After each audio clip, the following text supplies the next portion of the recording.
sign up, you actually have to give up your entire personality. So that's the reason for that. Thank you very much for taking the time or inviting me to be here and to talk to you today. I'm going to talk to you, first of all, it's kind of a not-for-profit prerogative. I'm going to justify our existence because, after all, it's your taxpayers' dollars that keep us in business. So a couple of minutes of that, first of all, please bear with me. The reason Netsafe exists is because for a lot of people, not necessarily the people in this room, for a lot of people, online, the internet is a scary place full of scary people. That's not fair. Actually, no, I'm going to stick with that. Full of scary people. And for a lot of those people, Netsafe becomes the last line of defense. We are the home guard for a lot of people that don't know how to deal with the challenges that they experience online. And they tell us about those challenges. And they are a broad range of challenges, all the way from things that people think Netsafe's synonymous with: cyberbullying, online harm, online scams, fraud. Recently, we had a complaint where someone had ordered a free-range chicken, and when it arrived, it clearly wasn't free-range. And that's the challenges that we are supposed to do. That's it. No, sorry, there's nothing else. That's just the problem for Netsafe to sort out. And try as we might, sometimes it doesn't always work well. But what we are increasingly seeing is a shift in generation. For a lot of people, 40% of New Zealand parents don't feel like they can keep themselves safe online, from our own research. Recent research out of the US talked to another group of people between 15 and 25 who have a slightly different feeling about their experience online. In fact, 2/3 of those young people felt that everything was quite cool online. That's the only thing I could think of that used the word cool, and for me, Fonzie's the ultimate in cool.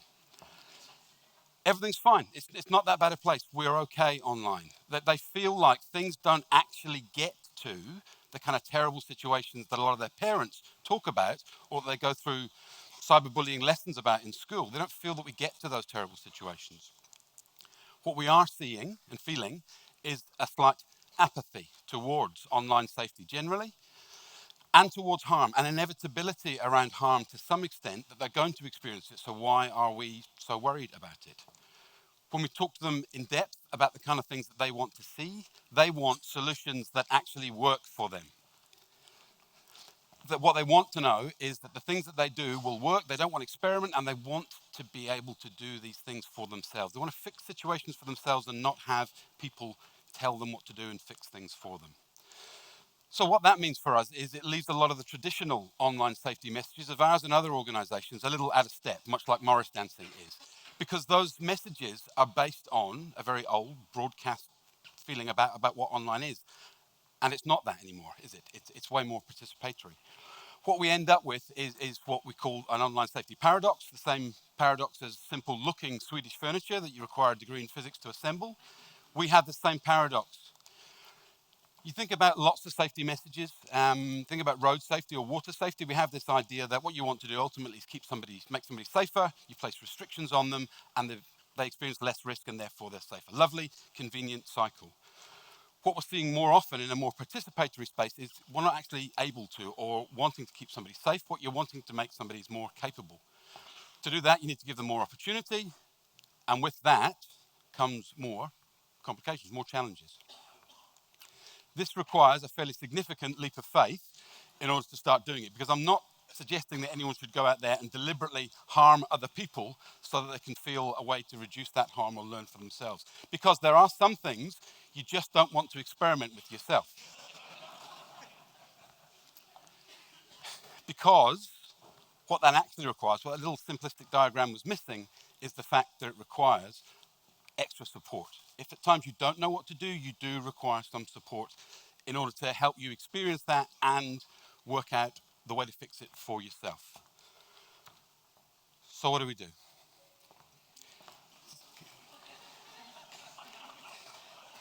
Clearly a sign from another generation. So for us, Netsafe, as I said, deals with a whole wide range of different types of harm online. And with this kind of new knowledge about the way in which we support another generation, we had to pick some part of that equation to look into.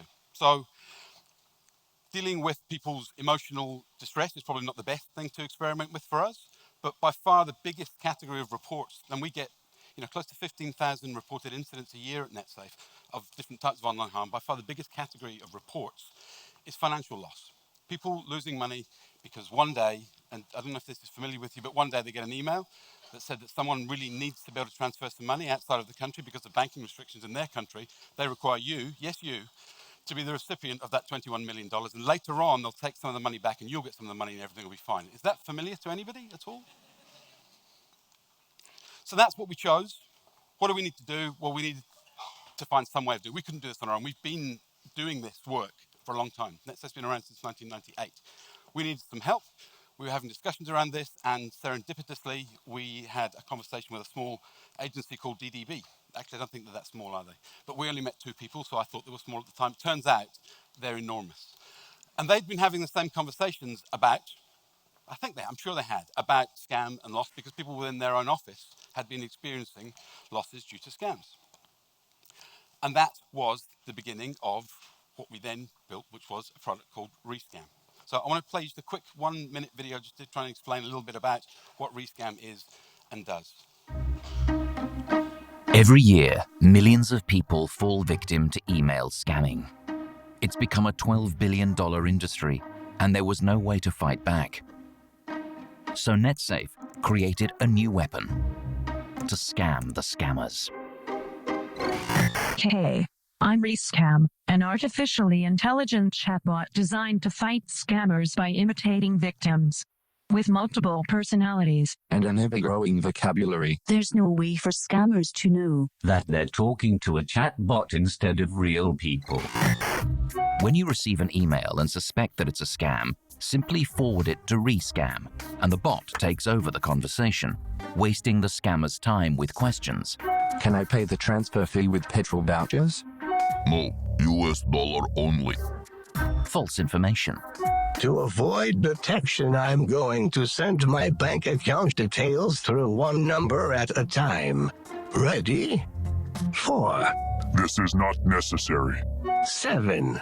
And never-ending conversations that prevent them from moving on to other targets. We have been emailing for 2 weeks. Do you want gold or no? I'm super interested. I just have a few more questions.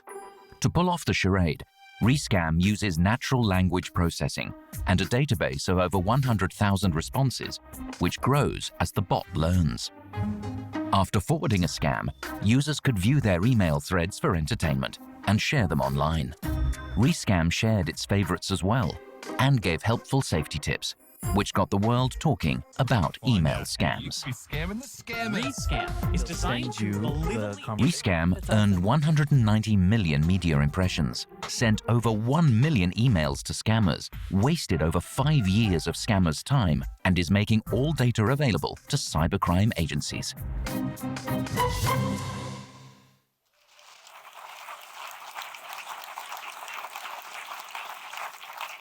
I did all that myself, no one else involved, so thanks for the round of applause. Look, very simply how it works. We encourage people to send scam emails to an email address. Now, one of our concerns as an online safety agency was that no one should come to any harm, obviously, by taking part in this service. So first step, we stripped their actual details out of the email. We created new emails at dummy domains that we'd set up in order to respond to the scammers. One of the early concerns was that scammers would tie up the fact that they'd sent an email to somebody and the response would come from somebody else. Not once. Nobody tied those 2 things together.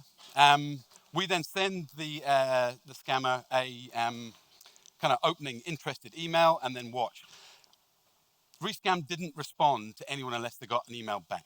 So we never harassed anybody, we only ever responded, and we responded based on various different personas that we thought would fit with the type of scam. What was actually happening in the background, obviously, Rescam was taking emails and using IBM Watson's natural language understanding to look for both keywords and also category, but probably more importantly to scan for sentiment in terms of what the scammer was saying and the way they were saying it. A scammer introducing themselves to someone has a very different emotional pattern or emotional language than they do when they're starting to get a bit frustrated about the lack of response. And it's important for the process that we keep people on the hook by recognizing that emotional level that they're at and either responding nicely or actually just winding them right up. Most of the time, it's important that we kept the conversation going. I promise we didn't wind people up. That's not what we're here to do. Yes, it is. So what does that look like? We talked about those personas. They created a number of different personas through the system with different personalities that we thought would respond. From our own operational experience, are likely to respond or were likely to be seen as having triggers within their personality that scammers operating certain types of scams would respond to. Various different people. What we then do is dissect that scam, pull the parts out that are important, and start that process of response and start that engagement with the scammer to get them working. Just to give you an example, I've taken a few snippets of ones that I particularly like. So there's a standard opening. It's great. It's happening. I'm just going to pinch myself. I can't believe it's real. Scammer responds, thinks it's got someone on the hook. That's great. Absolutely. It really is real. Just want to confirm that you're interested. Please read the stuff already sent to you. My retirement home sometimes checks my email. And I can't remember what you said before, so could you explain it again? What exactly was it you were talking about? So at this point, the scammer really has taken, it's too small for you to read, but it's not important. At this point, they've really taken the bait. They think they're on the hook. They're now asking for details, bank accounts, phone numbers, all the kind of mechanics that they're going to use to either impersonate that person or actually begin the process of defrauding them. And with that, the response is, I'm intrigued. Tell me more. Now, up until this point, we've often thought of, in the planning of this, we wondered whether or not this would be scammers or bots talking to other bots. But when you start to see responses like this, you start to realize that they're not. This person, the scammer here starts to take a breath, but does say, look, I have explained it to you before. You should go back and read the other stuff. You should really read what I've told you because it's important. I don't want to waste your or my time. Right, sorry, you lost me. What was it you wanted again? They're beginning to get annoyed. Just tell me what you want. Starts to get much shorter. You get that tone idea. Now they're starting to get very annoyed with what's going on. And then you get one of these, which are my absolute favorites.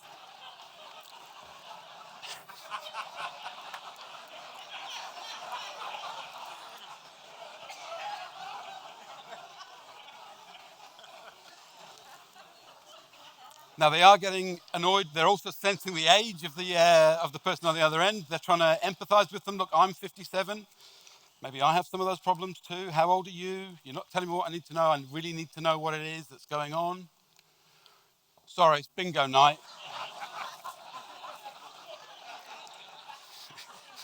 Maybe you could talk to me later. So look, you get the idea. I just need to, and this is probably my favorite one I've seen of all. At this point, this scammer actually asks if you're a robot.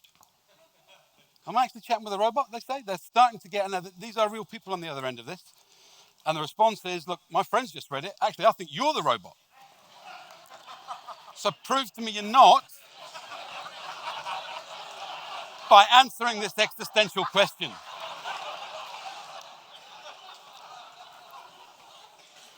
And on it goes. So excluding the ones that were bot to bot, that some of them that went on for several weeks, the longest conversation chain we had was 85 backwards and forward responses. So 85 messages from Rescam, 85 messages from the scammer. That's a long time to engage somebody on the other end of an email that's desperately trying to get money out of you. And that's time that person could have been spending responding to the response that you sent. What Rescam has done for us, effectively, is taken on the heavy lifting, both for individuals, but also for an organization like us, because this is a scale that we could never have possibly achieved. And look, this isn't new. I'm sure some of you have seen James Veitch's amazing TED Talk, an amazing YouTube channel where he engages with scammers in exactly this way. Look, if you haven't, I encourage you to go and look. The scene where he gets the guy to translate the names of gold bullion and all the other things for the names of sweets and ends up having an M&M exchange with milk duds is priceless. You really should if you haven't already. But what it has done is given us an ability to do this at massive scale. Over 1 million emails sent. So 760,000 scam emails received by Netsafe.